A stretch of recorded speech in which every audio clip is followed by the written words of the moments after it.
GMNA uses artificial intelligence for generated speech, visuals, and production. AI-generated content may contain errors. Please verify important information before making decisions or taking action.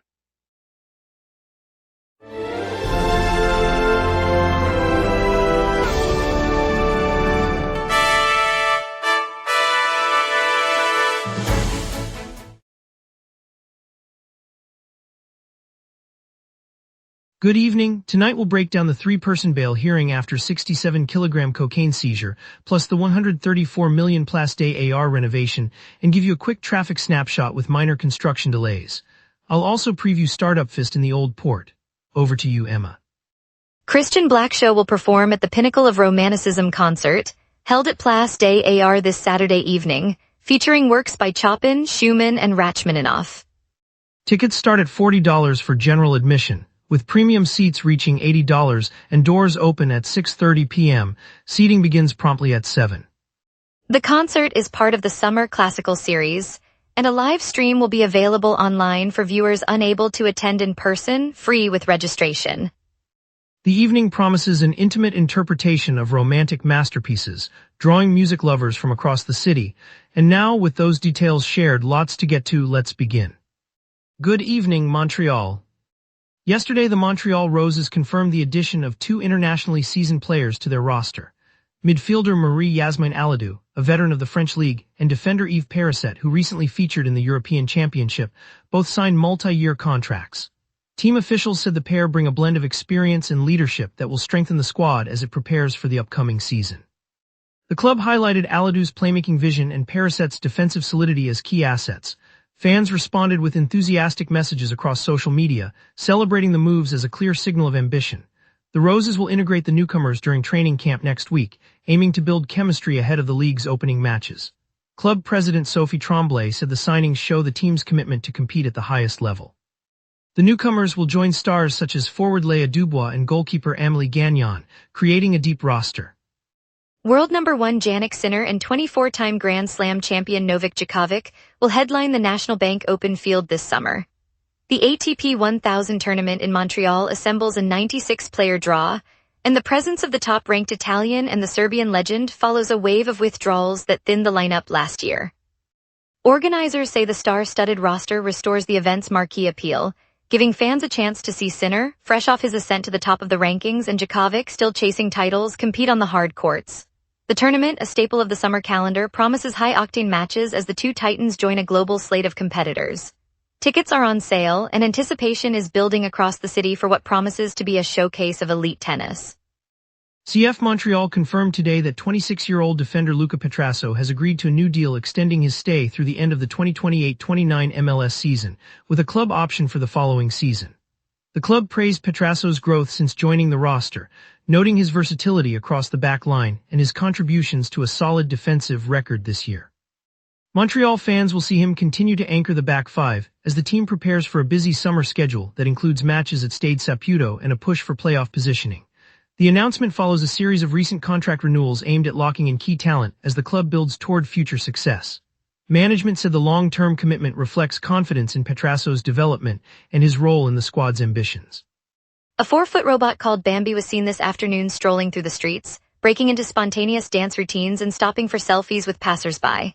The autonomous unit, first featured on CBC Montreal Daybreak, roams the city with a programmed set of moves ranging from classic pop steps to quirky robot twists. Witnesses reported the robot pausing near cafes in Plateau Mont-Royal and at the bustling Jean Talon market, inviting onlookers to capture the moment on their phones. At the Old Port, Bambi performed a brief waltz while tourists filmed the scene. Its sensors use LiDAR and camera arrays to navigate crowded sidewalks safely.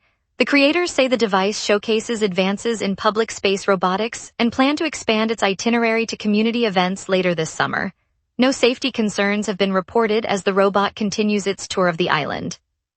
Residents of Dollar des Ormeaux are weighing a proposed class action lawsuit against the city of Montreal, alleging the municipality failed to adequately prepare for a series of flash floods that have battered the West Island suburb in recent weeks. The storms left dozens of homes with water-logged foundations, ruined basements, and costly repairs, prompting families to describe a mounting financial and emotional toll. City officials acknowledge the severity of the events but say ongoing infrastructure upgrades are intended to mitigate future risk. Legal counsel for the plaintiffs says the claim will seek compensation for property damage and for what they describe as insufficient preventative measures. A town hall meeting scheduled for next week will allow residents to voice concerns and decide whether to move forward with the collective action. If the lawsuit proceeds, it could set a precedent for how municipalities address climate-related hazards across the island. After the break, we'll break down CF Montreal's 2-1 Canadian Championship win and its impact on the club. We will be right back. If you run a venue, a comedy night, a concert, a fundraiser, you already know the hardest part isn't the show. It's selling the seats. Theaterfiller changes that. In minutes, you're set up with your own ticketing page, QR code delivery, and a door scanner. No technical headaches. No middleman taking a cut of your night. Your event, your tickets, your revenue. Go to theaterfiller.com and fill every seat. Welcome back. I hope you enjoyed the break. Let's dive into today's local stories with our reporter who's got the pulse on Montreal right now. CF Montreal clinched a 2-1 win today in the Canadian Championship, the national knockout tournament that crowns the country's top professional soccer club. The match unfolded on home soil in Montreal, Quebec, where the team edged out their opponent with 2 goals against a single reply. The victory adds another success to the club's season and keeps them in contention for the championship title.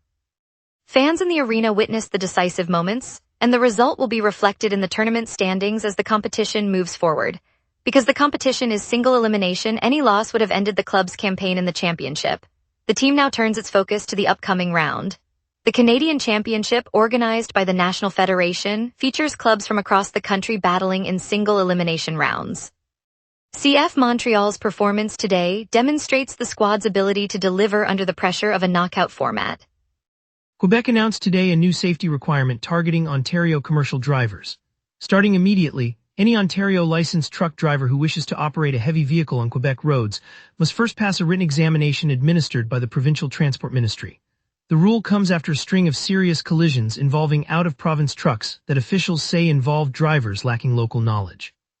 By mandating a knowledge test, the government aims to ensure that drivers understand Quebec's road regulations, weight limits, and hazardous material protocols before they enter the province.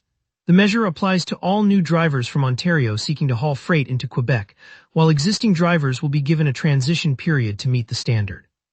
Transport officials stress that the exam will be offered in both French and English and will focus on safety procedures, route planning, and emergency response. The province's correctional peace officers are set to approve a new collective agreement today. Union members will cast votes on the settlement proposal that would renew their bargaining contract, bringing an end to months of negotiations. Officials say the agreement outlines updated wages, benefits, and work time provisions that have been discussed over recent weeks.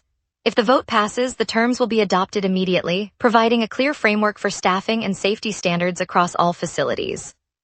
The decision is expected to stabilize labor relations and allow prison administrators to focus on day-to-day operations without the uncertainty of pending talks. The negotiation, which started in the spring, also addresses staffing levels and includes new safety equipment provisions. The adopted contract will set salary scales for the next 3 years and introduce a mental health support program for officers. The latest provincial demographic outlook warns that Quebec will see its resident count dip by roughly 50,000 people before the trend levels off. The projection, released by the province's statistics agency, attributes the short-term drop to a slowdown in temporary immigrant arrivals.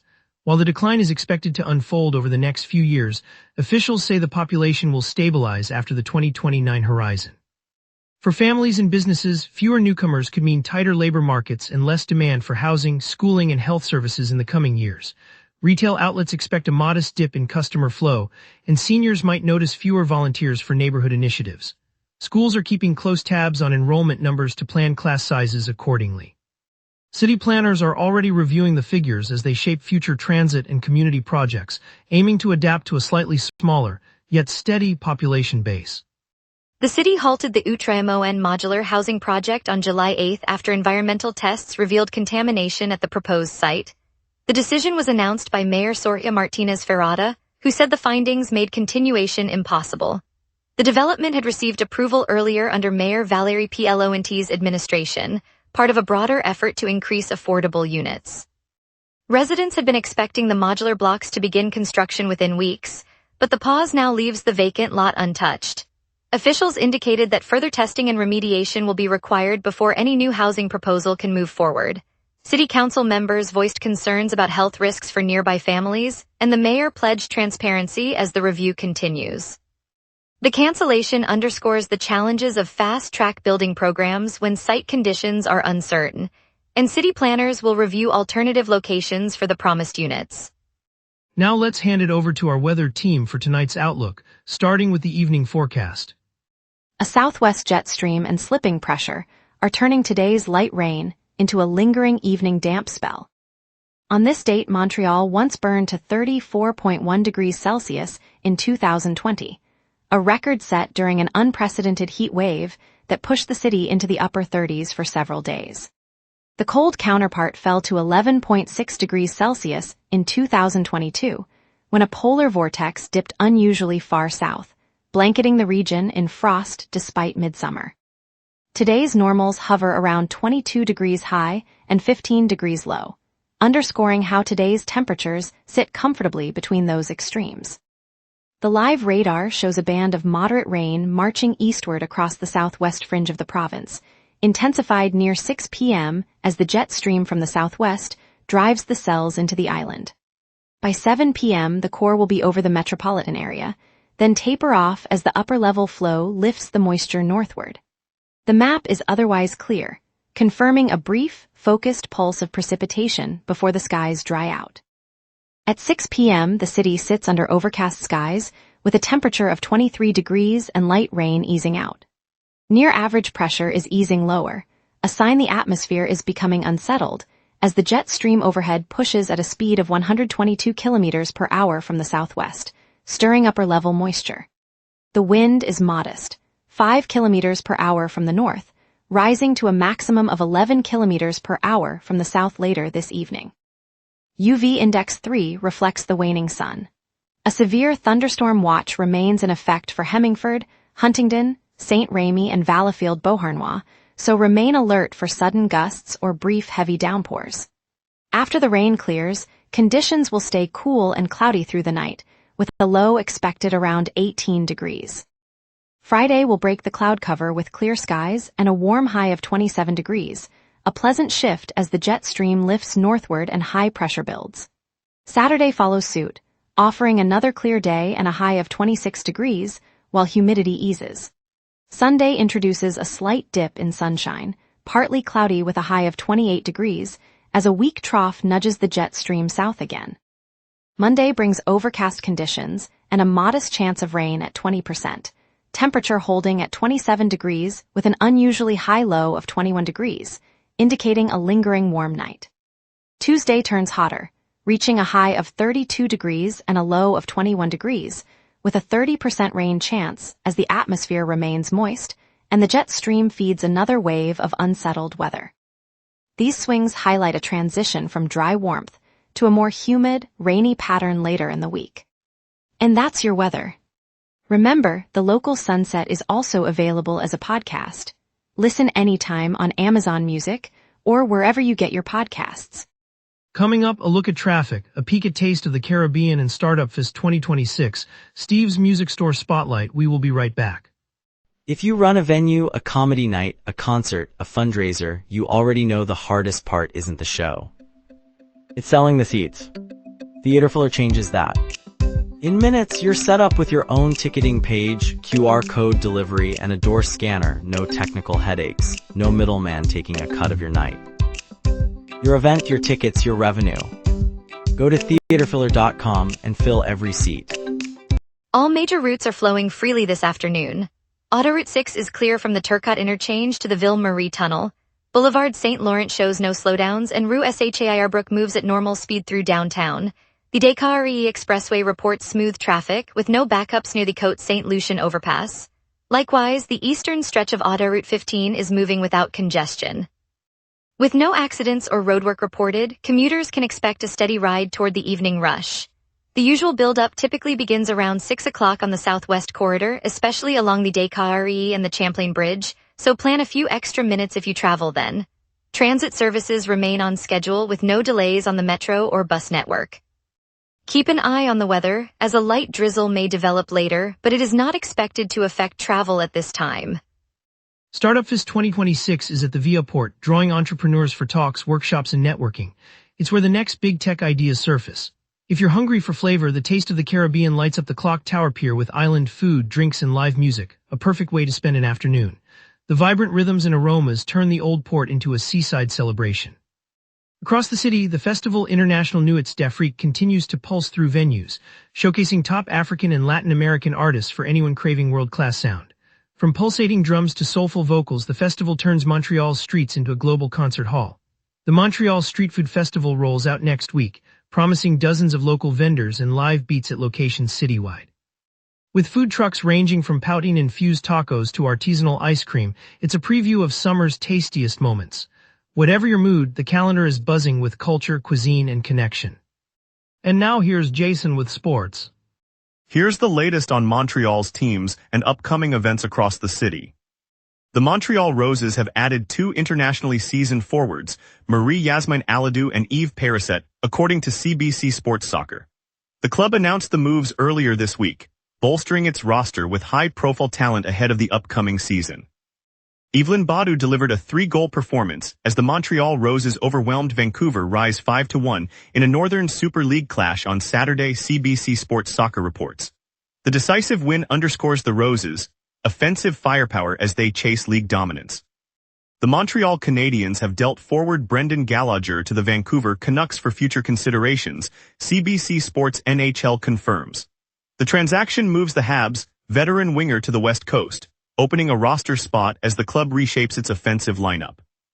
World number 1 Jannik Sinner will headline the National Bank Open in Montreal this August, leading a 96-player draw, Sportsnet notes. 2-time world number 2 Carlos Alcaraz will miss the event while recovering from a wrist injury, reshaping the tournament's top seed lineup. An international sports firm has injected $30 million into the Northern Super League, CBC Sports Soccer reports. The funding bolsters the 6-team Canadian Women's Professional Soccer League, which includes clubs from Vancouver, Calgary, Halifax, Montreal, Toronto, and Ottawa, as it enters its second season. Steve's Music Store on St. Catherine Street in downtown Montreal has been a cornerstone of our city's soundscape for 60 years. Founded by Steve Kierman in 1965, the shop grew from a modest back room to a beloved destination for guitarists, drummers, and budding composers across Quebec and Ontario. Today, the last downtown location is closing its doors, a decision forced by rising costs and the relentless pull of online retailers. Its loss will be felt in every rehearsal studio, street corner jam, and school music program that relied on Steve's knowledgeable staff and the familiar hum of vinyl and strings. Montreal's rhythm has always been richer because places like this gave us a space to create, connect, and dream. Don't miss our next segment, where we'll share the charming tale of Bambi, the 4-foot robot dancing and snapping selfies across town. If you run a venue, a comedy night, a concert, a fundraiser, you already know the hardest part isn't the show. It's selling the seats. Theaterfiller changes that. In minutes, you're set up with your own ticketing page, QR code delivery, and a door scanner. No technical headaches. No middleman taking a cut of your night. Your event, your tickets, your revenue. Go to theaterfiller.com and fill every seat. On a breezy evening in the heart of the St. Louis neighborhood, a community center on Rue St. Louis filled with faces. Longtime volunteers, local teachers, and a few curious teenagers gathered around a folding table where Gertrude Borden, former chief of the Provincial Health Network, placed a notebook and a steaming mug of coffee. The room smelled of fresh pastries from the bakery next door, and a mural of the St. Lawrence River glimmered behind her, reminding everyone why this corner of the city feels like home. Borden spoke calmly, recalling the challenges of the 2018 and 2019 campaigns, not as defeats but as lessons that deepened her resolve. She listened as a young mother described her son's first steps at the local park, and a retired teacher shared a story of how the Ridings Library revived a love of reading in generations. The crowd responded with applause, their eyes reflecting a shared belief that experience and compassion can still shape the future. Tonight, the community's confidence in her return feels like a promise that perseverance, when met with open hearts, can turn a new page for Jean Lesage. On a bright Tuesday morning on Osborne Street in Verdun, a modest sinkhole just over 30 centimeters deep had appeared, startling commuters and cyclists alike. Residents paused, glancing at the uneven pavement, while a young mother with a stroller stopped short, her eyes meeting the unexpected dip. One longtime neighbor, Jean-Claude, took matters into his own hands. He called the city, then placed a bright orange traffic cone at the edge of the hole, a simple but unmistakable signal that safety mattered. The cone stood like a lighthouse, catching the attention of passing drivers and the borough's public works team. Within hours, a crew from Verdun arrived, their trucks humming softly as they set up equipment.